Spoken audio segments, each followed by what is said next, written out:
Hello friends, एक सैली किचनमध्ये तुमचं मनापासून स्वागत आहे. आज मला बटर गार्लिक नान बनवायचे आणि तेही फक्त गव्हाच्या पिठापासून, विदाऊट मैदा आहे. आता गव्हाचं पीठ घेतलेलं आहे मी, त्यासाठी 2 वाटी. त्यासाठी मला 1 चम्मच साखर लागेल आणि 1 चम्मच मीठ लागेल. हे बघा दोन्ही ॲड करते आणि आपला बेकिंग पावडर थोडा अर्धा चम्मच. हे बघा घरच्या घरी छान प्रकारे असे आपल्याला नान बनवता येतात, कारण की हे आपण मैदाही वापरलेला नाही आहे. गव्हाच्या पिठापासून छान नान बनवून तयार होतात. आणि थोडंसं अर्धा वाटी मला दही लागणार आहे. मी दही हे सगळं मिक्स करून घेते आहे. छान सगळं एकजीव झाल्यानंतर थोडं थोडं पाणी टाकून आपण घेऊ, त्याचा कणिक मळून घेऊया. हे बघा, आणि हे कणिक रेस्टसाठी ठेवूया एका 1 तासभर, आपण अर्धा पाऊण तास लावलं तरीही चालेल. हे बघा छान प्रकारे आपलं कणिक रेस्ट झालेलं आहे. आता याचा आपण नान लाटून घेऊया. थोडे कणकेचा गोळा घेतलेला आहे मी आणि छान असा नान लाटून घेते आहे.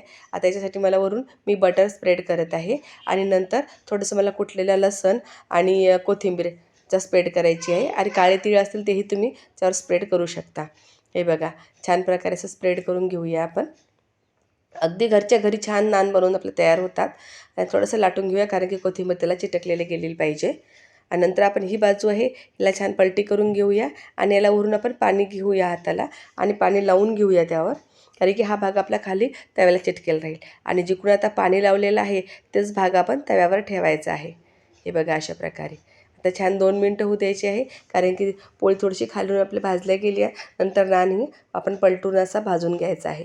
असं पलटत पलटत नान भाजून हे छान प्रकारचा नान तयार होतो. घरच्या घरी मैदा न वापरता बघा की छान नान, गार्लिक नान बनून तयार आहे आपल्या. अशा प्रकारे नक्की ट्राय करा. लाईक करा, शेअर करा, सबस्क्राईब करा. थँक्यू.